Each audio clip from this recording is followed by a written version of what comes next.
अस्सलाम वालेकुम जी। मैं हूं डॉक्टर काजी अंसर। आज हाज़िर हूं एक नई होम्योपैथिक रेमेडी के साथ। और जैसे आपको पता है कि हमने अल्फ़ाबेटिकली स्टार्ट की हुई है अपनी सीरीज़ होम्योपैथिक रेमेडीज़ की।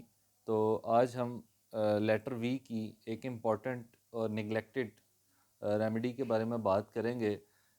लास्ट टाइम जो मेरी रेमेडी थी जिसको मैंने एक्सप्लेन किया था, दैट वाज वाइबर्नम ओपोलस। और आज हम जिसको डिस्कस कर रहे हैं वो है वाइबर्नम पर्निफोलियम। अब ये दोनों ही बड़ी कम इस्तेमाल होने वाली रेमेडीज़ हैं, मगर दोनों मिक्सअप हो जाती हैं, मगर हैं ये दोनों जीनस अलग। दोनों ही प्लांट किंगडम की रेमेडीज़ हैं और नॉर्थ अमेरिका में पाई जाने वाली रेमेडीज़ हैं, मगर फंक्शन दोनों का सेम है, फैमिली भी दोनों की सेम है, मगर हैं ये अलग अलग प्लांट। तो प्लांट किंगडम की एक cute antipsoric, antipsychotic, anti tuber ट्राइमेस्मेटिक रेमेडी है और हॉट पेशेंट के लिए रेमेडी है ये। Viburnum prunifolium found in the North America continent in Texas, Kansas and Alabama. Viburnum is shaped by a dioxaceae family, has 4 to 5 metre height. ये तकरीबन plant थोड़ा सा ट्री की सूरत इख्तियार कर जाता है। The health benefits of Viburnum pernifolium, especially in the gynecological conditions. The active compounds including इसमें जो बायोएक्टिव कंपाउंड्स पाए जाते हैं वो हैं स्कोपोलेटिन, जिसमें बेंजीन टाइप कार्बोहाइड्रोजन बॉन्डिंग होती है, एस्कोलेटिन, सैलिसिन एंड टेनिटिन। ये इसके अहम जो कंपोनेंट्स हैं ये हैं। इसमें सबसे जो अहम है वो सैलिसिन है, जो पेन रिलीफ करता है और एस्पिरिन टाइप इफेक्ट रखता है। तो इसलिए क्रैम्प्स के अंदर, मेंस्ट्रुअल क्रैम्प्स जो होते हैं, डिस्मेनोरिया, उस कंडीशन के अंदर बड़ा अच्छा काम करती है। Native American use this plant for the gynecological condition including menstrual cramps, aiding recovery after childbirth, morning sickness, preventing miscarriage and treating the effects of menopause. तो ये इसलिए इस्तेमाल होती थी कि एशियन टाइम में जो अमेरिकन ट्राइब थे वो इसको यूज़ करते थे ये फीमेल सिम्टम्स के अंदर ज़्यादातर। As a homeopathic medicine, the tincture of the fresh bark gathered in October and November from the trees. तो अक्टूबर नवंबर के मौसम के अंदर इसके जो प्लांट का जो बार्क होती है, छाल, वो फ्रेश लेकर उससे मदर टिंचर को तैयार किया जाता है। The clinical use of this homeopathic drug same as Viburnum opulus. ये इसकी मज़े की बात है कि इसके जो सिम्टम निकल के आए, जो डॉक्टर्स ने गैदर किए, वो सेम वाइबर्नम ओपुलस की तरह के थे, जबकि ये प्लांट अलग है, वाइबर्नम पर्निफोलियम है। तो किससे यूज़ होती है? Use in false labour pain, spasmodic and congestive affections, dysmenorrhoea, menopause, menses cramps होते हैं जब, और फॉल्स लेबर पेन के अंदर, प्रिवेंट अबॉर्शन को रोकने के लिए, प्रेगनेंसी के अंदर, और मेनोरेजिया, हिस्टेरिया, ये इन मकासद के लिए इस्तेमाल की जाती है। अच्छा, इसमें जो डॉक्टर हेल्स हैं, प्रोफेसर हेल्स, इन्होंने एक बड़ी ज़बरदस्त चीज़ बयान की है, क्योंकि ये मेडिसिन ज़्यादा एक्सप्लेन नहीं है, ज़्यादा मटीरिया मेडिका में मिलती नहीं है। एक्सपेक्ट जॉन हेनरी क्लार्क, उसने इसका जिक्र किया। तो प्रोफेसर हेल्स ने कहा है कि मैंने टंग के कैंसर के 2 केसेस इससे क्योर किए हैं। कैसे? उन्होंने इसकी जो प्लांट है उसका डिकोटेशन, वो जो पानी के अंदर टिंचर से तैयार करते हैं उबाल के, छाल के उसको, तो उसको ट्रॉपिकली यूज़ किया ज़ुबान के ऊपर, तो उससे उनके जो 2 केसेस थे वो क्योर हुए हैं। और दूसरा उन्होंने कहा है प्रोफेसर हेल्स ने कि मैंने वर्ल्ड के अंदर इससे बेटर रेमेडी नहीं देखी टेटनस के अंदर।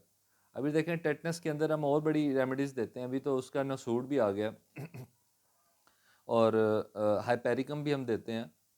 तो मगर टेटनस के अगर मर्ज़ हो जाए तो उसके दौरान जो उसके झटके, स्टिफनेस, रिजिडिटी आ जाती है, मसल के अंदर क्रैम्प्स होते हैं, वो उन्होंने इस्तेमाल करवाई, तो उन्होंने कहा टेटनस के अंदर ये बेहतरीन काम करती है ये रेमेडी।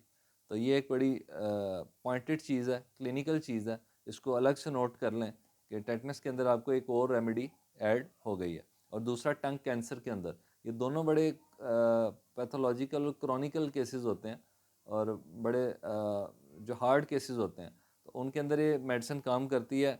This is amazing. ठीक है जी।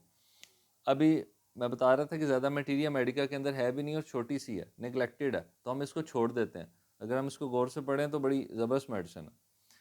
अकॉर्डिंग टू द डॉक्टर फेज़, अब डॉक्टर फेज़ हैं, उन्होंने अपने 2 केसेस बयान किए हैं। एक उन्होंने किया है women mister W Mrs W जो हैं वो सेवरल चिल्ड्रन, उनके जो 8 मंथ के अंदर जाके, प्रेगनेंसी के 8 मंथ के अंदर जाके उनको दर्दें होती थी और उनका अबॉर्शन हो जाता था और उनके चाइल्ड बचते नहीं थे, वो डेथ हो जाती थी उनकी। तो उनको जब फेस के पास लाया गया तो उन्होंने वाइबर्नम परनीफोलियम को यूज़ करवाया, तो 8वें मंथ जाके उनको वही मसला हुआ, ब्लीडिंग स्टार्ट हो गई और पेन स्टार्ट हो गई। तो वहाँ पर डॉक्टर फेज़ ने उनको फ्रीली ये वाइबर्नम ओपुलस का यूज़ करवाया और gradually with in 2 to 5 days उनकी पेन थोड़ी बेहतर हुई और उनकी बच्चों की बर्थ हुई और वो जो बच्चा पैदा हुआ वो हेल्दी था और उसने सरवाइव किया। तो एक ये केस उन्होंने बयान किया है। दूसरा केस उन्होंने बयान किया है मिसिस एल का। मिसिस एल की शादी हुई थी और उनको 18 मंथ हो गए थे शादी को, तो उनका मिसकैरेज हो गया। मिसकैरेज के बाद उनको काफ़ी कॉम्प्लिकेशन आई, उनकी सेहत काफ़ी बिगड़ गई। फिर वो डॉक्टर फेज़ के पास जब आई तो उन्होंने इस ख़ातून को ये मदर टिंचर यूज़ करवाया। मदर टिंचर यूज़ करवा के जब कंसीविंग हो गई और उनको तीसरे चौथे मंथ वो गिर गई, अपने घर से सीढ़ियों से वो गिर गई और उनको जो है दोबारा वो लेबर पेन टाइप स्टार्ट हो गई, क्रैम्प्स पड़ने शुरू हो गए, कंट्रैक्शन ऑफ यूट्रस यूट्राइन वो स्टार्ट हो गई। तो डॉक्टर फेज़ ने इसका वाइबर्नम का मदर टिंचर यूज़ करवाते रहे और अल्हम्दुलिल्लाह वो उसकी पेन ग्रेजुअली ठीक हो गई और उसका जो बेबी पैदा हुआ वो भी हेल्दी बेबी बॉय था और वो सरवाइव किया। तो ये 2 बड़ी अहम बातें अपने केसेस उन्होंने बयान किए हैं। अगर आप इसको पढ़ें मटीरियल मेडिका के अंदर, तो हम अब इसको देख लेते हैं, इसका थीम क्या है, ड्रग पिक्चर क्या समझ आती है इसकी हमें, या इस मेडिसिन का कॉन्स्टिट्यूशन क्या है। Spasmodic uterine pain, dysmenorrhoea, cramps, pain in menses, miscarriage, false, labour pain, late menses और मेंसेस फॉर फ्यू आवर्स। ठीक है जी। अब क्लिनिकल यूज़ इसका क्या होता है अबॉर्शन के अंदर, थ्रेटन अबॉर्शन के अंदर, प्रिवेंटिंग अबॉर्शन के अंदर हम इसको यूज़ करवाते हैं, हैबिचुअल अबॉर्शन और अदरवाइज़ में क्रिमिनल अबॉर्शन आ जाता है, जहाँ पर हम इसको अदवायात के ज़रिए जब अबॉर्शन करना चाहें, जब बयान किया गया है कि गोसिपियम दी जाए अबॉर्शन करने के लिए और वो अबॉर्शन करीब हो, होने वाला हो, मिसकैरेज होने वाला हो, किसी थ्रेटन अबॉर्शन या टेंडेंसी टू मिसकैरेज हो किसी के अंदर, हैप्चुअल टेंडेंसी बन जाए, तीसरे चौथे मंथ 8वें मंथ उसका हमल गिर जाता हो, तो वाइबर्नम को यूज़ करवाने से वो तमाम अलामात चली जाती हैं, वो रुकावटें दूर हो जाती हैं और प्रेगनेंसी आसान हो जाती है। टेटनस के अंदर क्लिनिकल यूज़ इसका है, मेनोरेजिया के अंदर है, टंग कैंसर के अंदर है और ये एंटीडोट है ड्रगिंग का इफ़ेक्ट्स का, उसको ख़त्म करती है और गोसिपियम के इफ़ेक्ट्स को ये ख़त्म करने के लिए बड़ी अच्छी मेडिसिन है।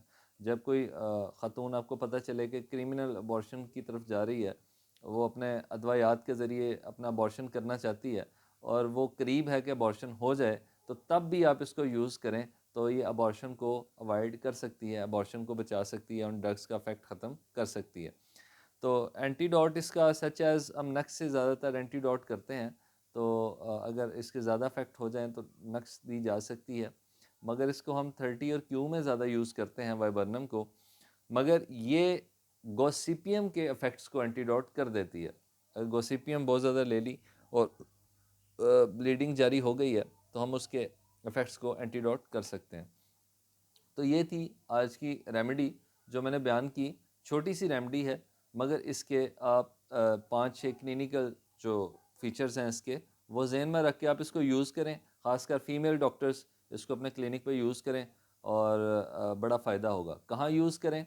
सबसे पहले थ्रेटन अबॉर्शन आ जाता है, टेंडेंसी टू अबॉर्शन आ जाती है, वहाँ पर यूज़ करें। अगर आपको पता है कि इस खातून के पहले भी अबॉर्शन हो चुके हैं, ये अपना हमल पूरा कर नहीं पाती, तो आप उसको स्टार्टिंग में यूज़ करवाएं और फिर उसकी प्रेगनेंसी हो तो फिर बाद में भी उसको यूज़ करवाएं तो उसका हमल पूरा होगा। तो इसी तरह अगर डिस्मेनोरिया है और पेन्स हैं, क्रैम्प्स हैं, वहाँ पे हम इसको यूज़ कर सकते हैं। अगर किसी को टंग के को मसला है, टंग का ज़ख़म बिगड़ गया है, कैंसर टाइप बन गया है, तो हेक्ला लावा जहाँ पर बड़ी अच्छी मेडिसिन है, वहाँ पर इसके साथ इसको भी यूज़ करें तो बड़ा अच्छा नतीजा आता है। अच्छा, तीसरे नंबर पर टेटनस के अंदर ये बहुत अच्छी मेडिसिन है, वहाँ पे हम इसको यूज़ करें। अब इसकी कम्प्लीमेंट्री मेडिसिन कौन सी बन के आती हैं? वाइबर्नम ओपुलस ऑब्वियसली वाइबर्नम परनिफोलियम के साथ बड़ा अच्छा काम करती है। सीपिया सिम्सिफ्यूगा, जेंथोजैलम और कैलोफैलम, ये इसकी जो कम्प्लीमेंट्री मेडिसिन हैं ये इसके साथ दी जा सकती हैं। एट अ टाइम भी दी जा सकती हैं और इसको दोहराया यानी कि गैप के साथ भी दिया जा सकता है। तो ये थी आज की मेडिसिन। उम्मीद है कि आपको वीडियो पसंद आई होगी और आप इसको लाइक कीजिए और अपने नॉलेज के लिए सेव कीजिए या आगे शेयर कीजिए बताने के लिए। शुक्रिया। मिलते हैं नेक्स्ट वीडियो के अंदर। अल्लाह हाफिज़।